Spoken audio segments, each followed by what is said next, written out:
সারা দেশ থেকে ধান চাল কেনার টার্গেট পূরণ হলে বাইরের দেশ থেকে খাদ্য আমদানি করা লাগবে না বলে উল্লেখ করেছেন খাদ্য মন্ত্রণালয়ের সচিব মোহাম্মদ মাসুদুল হাসান। বৃহস্পতিবার দুপুরে কিশোরগঞ্জের মিঠামইন উপজেলা খাদ্য গুদামে বোরো ধান সংগ্রহ কার্যক্রমের উদ্বোধনী অনুষ্ঠানে তিনি একথা বলেন। সারা দেশে যে টার্গেট আছে এই টার্গেট ফুলফিল হলে আশা করা যায় যে বাংলাদেশকে বাইরে থেকে কোনো খাদ্য আমদানি করা লাগবে না। সচিব বলেন, সারা দেশে যে টার্গেট আছে সেই টার্গেট ফুলফিল হলে আশা করা যায় বাংলাদেশকে কোনো বাইরের দেশ থেকে খাদ্য আমদানি করা লাগবে না। ভবিষ্যতের বাংলাদেশ হবে ক্ষুধামুক্ত। তিনি বলেন, ক্ষুধামুক্ত বাংলাদেশ বাস্তবায়নে সবচেয়ে বড় ভূমিকা রাখছেন কৃষকরা।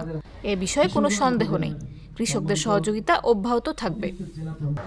খাদ্য অধিদপ্তর কম বেশি ৩০ থেকে ৩৫ লক্ষ খাদ্য, বিশেষ করে চাল, গম, ধান তারা নিয়ন্ত্রণ করে, কিন্তু এটা একটা বড় ইফেক্ট আছে। আপনি দেখছেন যে আমাদের বেশ কিছু প্রোগ্রাম আছে, ওএমএস খাদ্য বান্ধব কর্মসূচি, টিসিবিতে যে খাবারটা দেওয়া হয় সেটা আমাদের খাদ্য অধিদপ্তরের খাদ্য, এর মাধ্যমে ৬ কোটি ২০ লক্ষ লোকের কাছে আমরা খাবার পৌঁছেছি। এটা কিন্তু আমাদের অবদান না, অবদান আপনাদের, আমাদের কৃষক ভাই। এই জন্য আরেকবার তাদেরকে আমরা সালাম দিচ্ছি। আপনারা সবাই একটা জোরে তালি দিবেন, হাত তালি দিবেন তাদের জন্য। আমি আশা করি। খাদ্য সচিব জানান, এবছর সরকার ১৪ লাখ মেট্রিক টন চাল সংগ্রহের লক্ষ্যমাত্রা নির্ধারণ করেছে। মোহাম্মদ মাসুদুল হাসান বলেন, আমাদের দেশের যে অস্তিত্ব সেটা নির্ভর করে খাদ্যের স্বয়ংসম্পূর্ণতার উপর।